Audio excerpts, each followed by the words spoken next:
हाँ जी, एक टर्म है आपकी फेज। फेजर डायग्राम में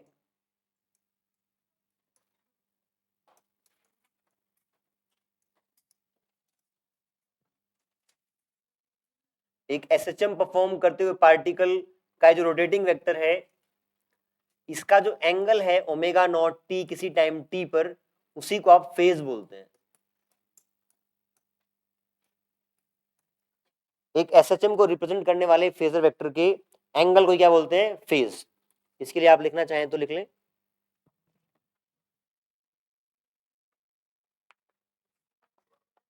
ठीक है, आप phase of SHM, phase of SHM at any instant, phase of a SHM at any instant is the state of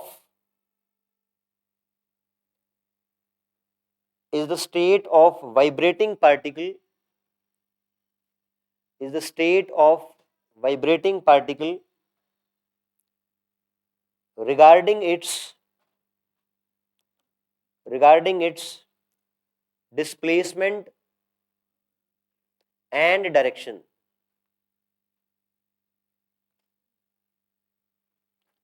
mathematically आप ये भी ड्रॉ कर लेना कि ओमेगा नॉट टी को ही फेज कहते हैं, displacement and direction.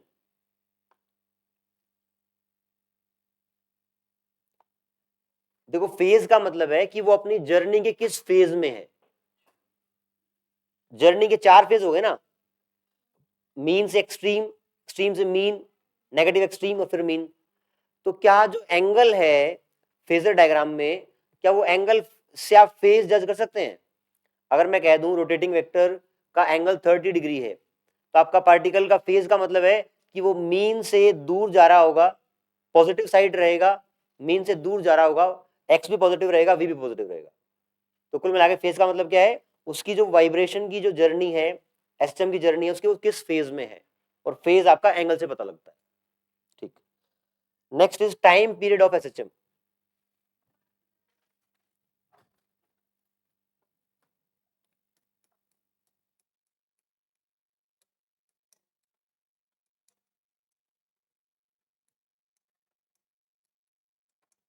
Of SHM t, time period of SHM से पहले आप ग्राफ प्लॉट करें y equal to sine t का, y equal to sine 2t का, और y equal to sign 3t का। y वर्सेस t, अगर मैं y equal to sine t का ग्राफ प्लॉट करूं, ये आपका t0, ये पाई, और ये 2 पाई, ये पाई बाय 2, ये 3 पाई बाय 2। अगर सेम इसी एक्सिस पे मुझे ये वाला ग्राफ प्लॉट करना हो, तो आप बताएं t इक्वल टू 0 पे ग्राफ कितना रहेगा? वैल्यू कितनी रहेगी? 0 रहेगी, 0 रहेगी। पाई बाय 4 पे, ये तो आपका पाई बाय 2 है।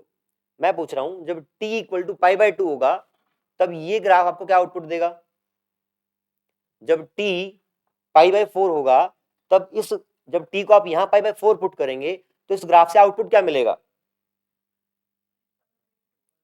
तो साइन पाई बाय 2 1। इसका मतलब ये सेकंड वाला ग्राफ है, ये पाई बाय 4 की वैल्यू पर ही मैक्सिमा अचीव कर लेगा। और यदि आपका टाइम पाई बाय 2 हो, पाई बाय 2 हो जाएगा तो वो पाई हो जाएगा, साइन पाई, साइन पाई 0 होता है। तो यहां पे ये ग्राफ यहां आ जाएगा। अगर वैल्यू ये वाली होगी इनके बीच में, तो यहां पे नेगेटिव मैक्सिमा अचीव कर लेगा, और फिर आपका यहां पे आ जाएगा। बहुत ध्यान से देखेंगे तो ये ग्राफ आधे लेंथ में ही पूरा एक मतलब वेव कंप्लीट हो गई है। टाइम पीरियड होता है किसी भी चीज का जिसके बाद वो अपने आप को रिपीट करे। अगर आप साइन का ग्राफ, पहले वाला ग्राफ इसके बाद एक्सटेंड करेंगे तो आप देखेंगे इस टाइम के बाद ग्राफ का नेचर अपने आप को रिपीट करेगा। तो इस लेंथ को बोलते हैं टाइम पीरियड। तो पहले वाले ग्राफ के लिए टाइम पीरियड कितना हुआ? 2 पाई। पहले वाले ग्राफ के लिए टाइम पीरियड 2 पाई, जितने टाइम के बाद वो ग्राफ अपने आप को रिपीट करना शुरू कर दे। और सेकेंड ग्राफ के लिए पाई, ये पाई में ही टाइम पीरियड इसको लिखे हम P equal to pi. Third graph try करेंगे, इसका टाइम पीरियड कितना होगा? करें। हाँ जी, इसका हाफ हो जाएगा? हाफ तो नहीं होगा।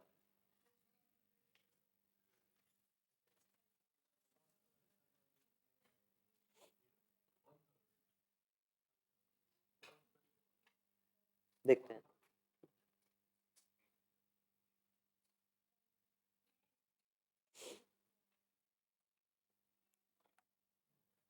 इसमें आप एक चीज याद रख सकते हैं, अगर simple y equal to sine t है तो टाइम पीरियड होगा 2 पाई।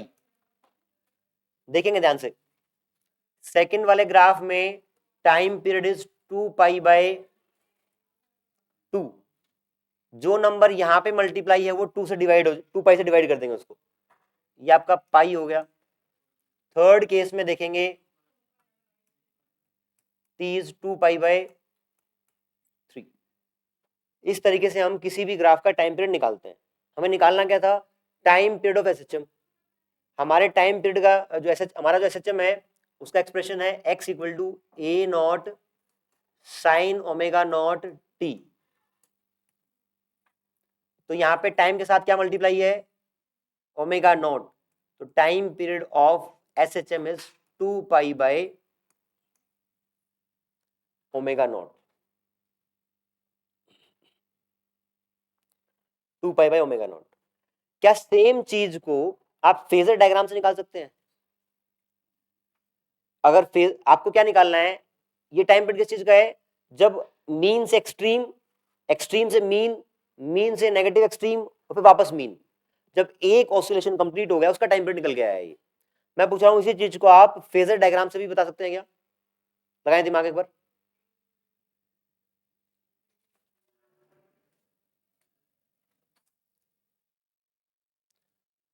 This is time period of 1 SHM। एक एसएचएम का टाइम पीरियड है ये।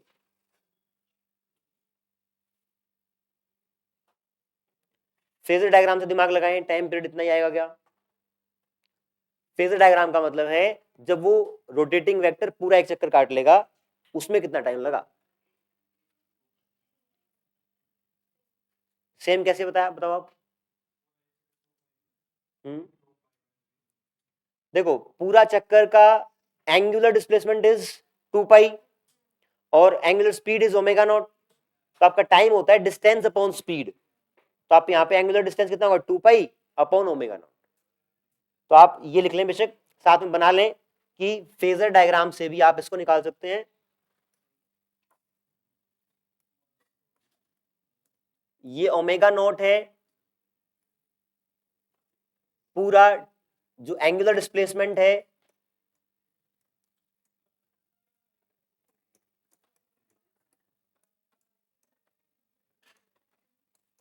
एंगुलर डिस्प्लेसमेंट इज 2 पाई और angular speed is omega not. तो time period can be written as 2 pi omega not. Phasor diagram से भी हमने सेम चीज निकाली है।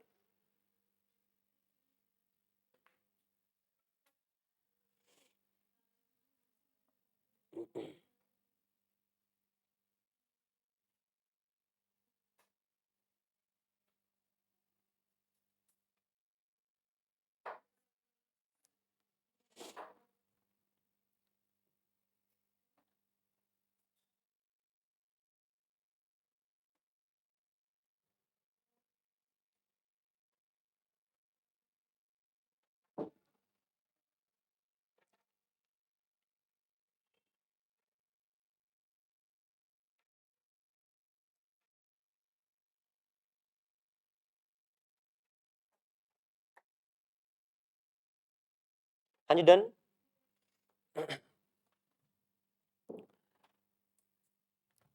ठीक है, इसके अलावा कल हमने एक्स का एक्सप्रेशन तो निकाल ही लिया था, a not sine omega not t. इसके बाद वी का एक्सप्रेशन भी निकाला था, क्या आया था, कॉस ओमेगा नॉट टी, या फिर इसी को लिख लिया था v not cos omega not t. फिर हमने इसको चेंज किया था एक्स के टर्म्स में, कोस ओमेगा नॉट टी को 1 minus sign square omega not T का अंडर रूट लिखा था, तो वी आया था, बताएं क्या आया था, ओमेगा नॉट आया था सर।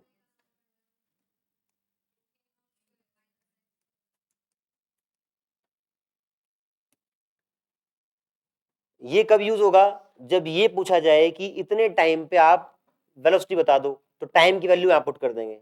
और जब ये पूछा जाए पार्टिकल मीन से आधा डिस्प्लेसमेंट मतलब एम्पलीट्यूड का आधा आगे बढ़ गया है, तो आपकी वेलोसिटी कितनी होगी। ठीक है, अब ये बताओ, जो आपका एसएचएम था,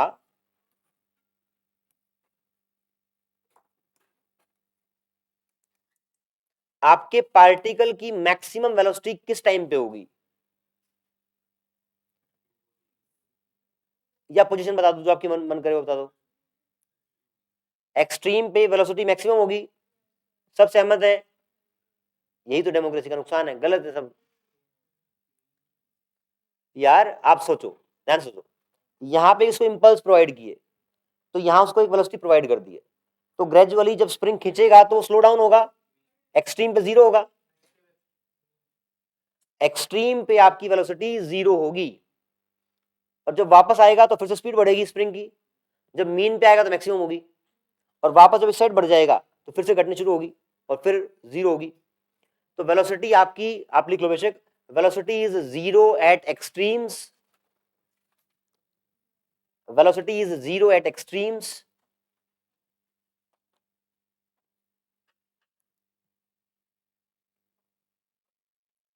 and maximum at mean position,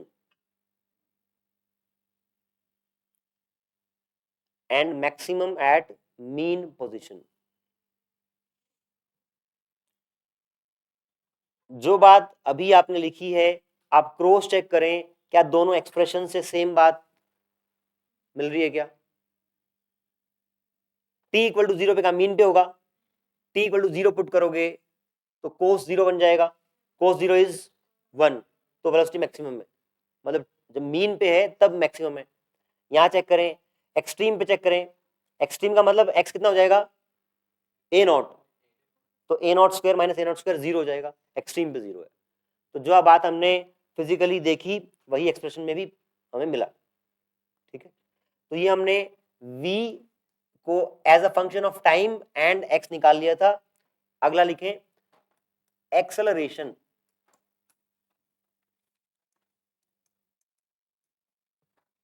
of simple harmonic motion.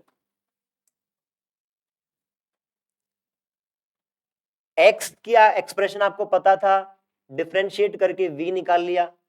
अगर v का एक्सप्रेशन पता है तो डिफरेंशिएट करके आप a निकाल लो, a is nothing but dv by dt। करें सब लोग, ट्राई करें, शाबाश।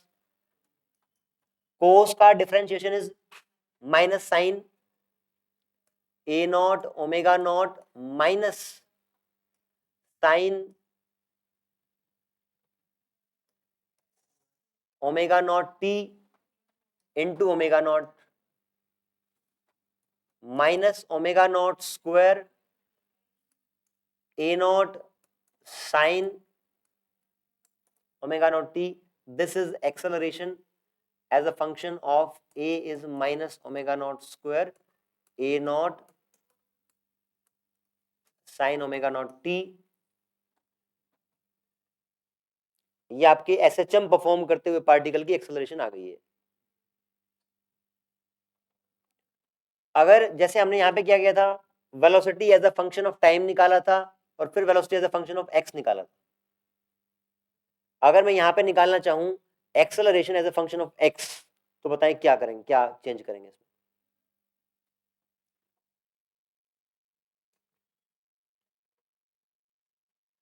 बता सकते हैं? एक्सप्रेशन में कहीं पे आपको एक्स नजर आ रहा है क्या? एक्स का एक्सप्रेशन मैच करो।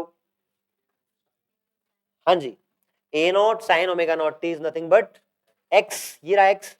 तो आपका a as a function of x is simply minus omega not square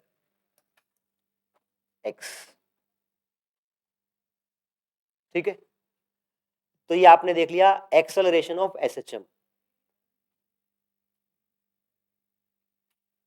done.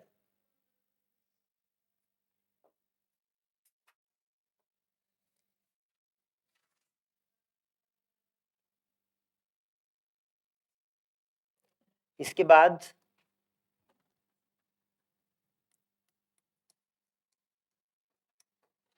Potential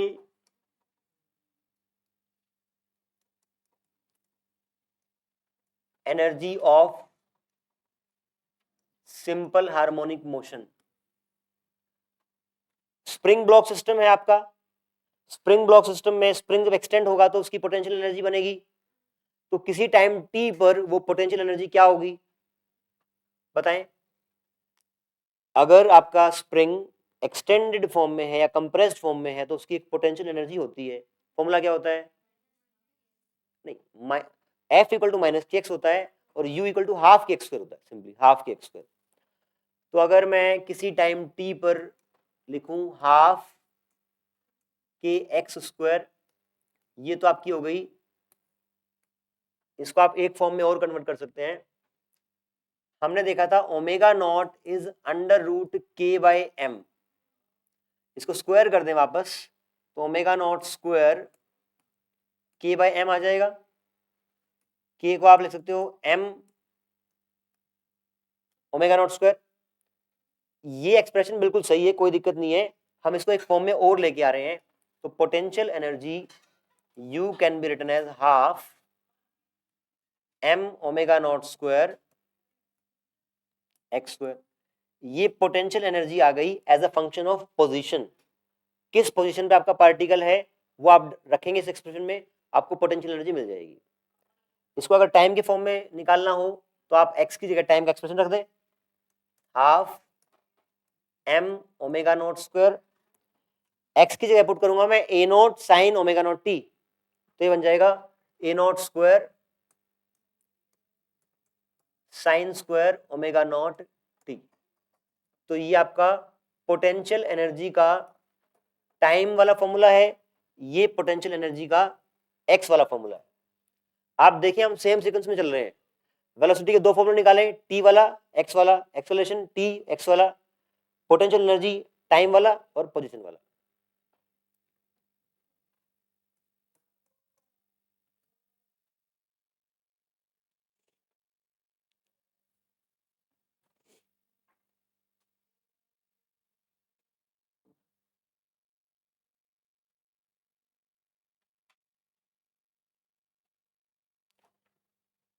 next है काइनेटिक एनर्जी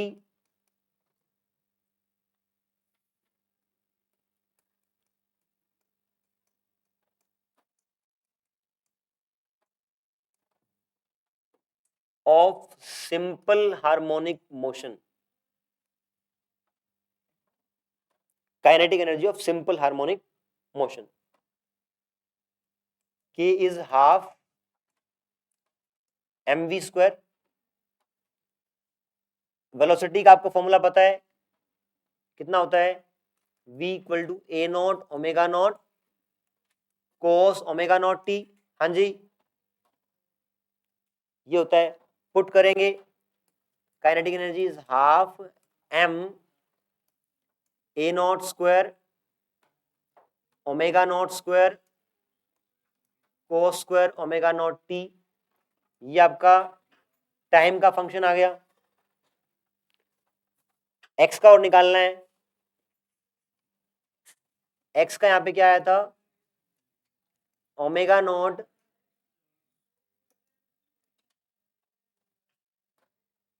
नहीं, ये वी का है सॉरी। अगर मुझे निकालना है क्या काइनेटिक एनर्जी से as a function of x, तो it will be half m omega not square a square minus x square, ठीक है इतना। तो यहां पे हमने काइनेटिक एनर्जी के भी दो फॉर्मूले निकाल लिए।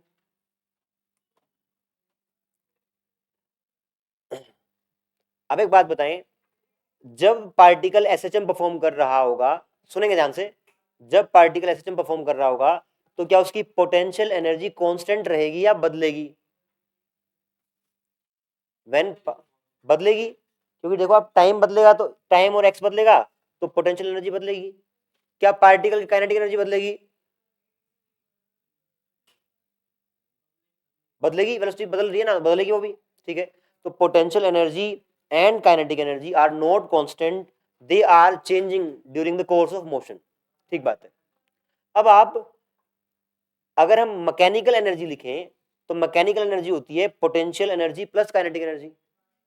तो यहां पे आप टोटल मैकेनिकल एनर्जी, आप हेडिंग डालना अगली, total mechanical energy of SHM, और उसमें काइनेटिक और पोटेंशियल को ऐड करना है।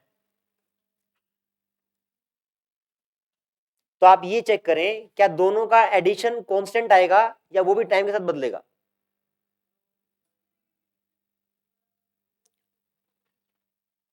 Total mechanical energy of SHM आप हेडिंग लगाएंगे और फिर आप ऐड करके देखें यहां से पोटेंशियल एनर्जी को और यहां से काइनेटिक एनर्जी को, और चेक करें दोनों का सम कांस्टेंट आएगा या फिर वो भी टाइम के साथ बदलेगा। ऐसा कर सकते हैं आप, जो टाइम बदलेगा, देखते हैं देखते हैं।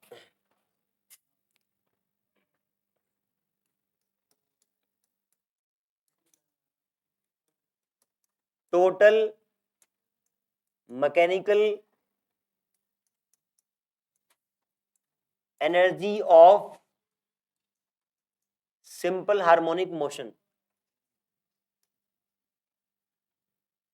यू बताएं टाइम के टर्म में, हाफ एम, बताएं एक बार, potential energy in terms of T,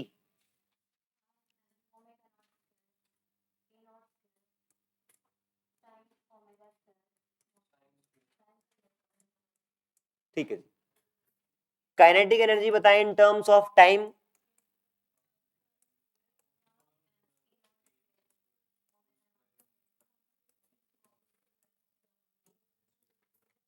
total energy is nothing but u plus k. क्या ये वाला टर्म दोनों में है? दोनों में है, कांस्टेंट आ जाएगा, अंदर वन आ जाएगा, तो टोटल बन जाएगा half m omega not square a square. Particle का मास कांस्टेंट है, एंगुलर स्पीड कांस्टेंट है रोटेटिंग वेक्टर की, और आपका एम्पलीट्यूड, एम्पलीट्यूड तो कांस्टेंट ही है ना, वो हर बार उसी एक्सट्रीम तक जाएगा। तो ये सारी चीज कांस्टेंट होने के कारण total mechanical energy remains conserved in SHM, total mechanical energy remains conserved in SHM. कारण क्या है?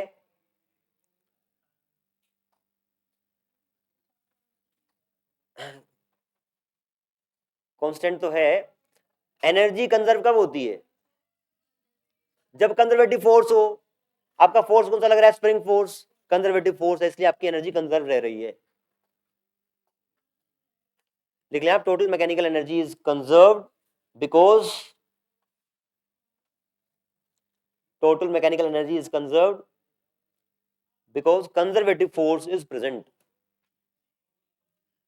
अगर यहां पर फ्रिक्शन होता, हमने जब ब्लॉक आगे पीछे ऑसिलेट कर रहा है तो फ्रिक्शन नहीं माना है, इसलिए वो इनफाइनाइट टाइम तक ऑसिलेट करता रहेगा। अगर रियल प्रैक्टिकल लाइफ में देखें तो क्या स्प्रिंग को मैं एक बार कंप्रेस करके छोड़ दूं तो क्या वो चलता ही रहेगा? क्या रुक जाएगा? क्यों?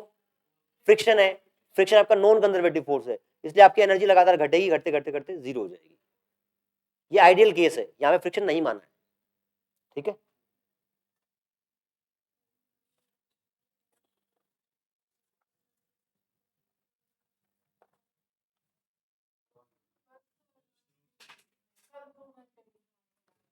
एक टॉपिक और कर लेते छोटा सा, नहीं?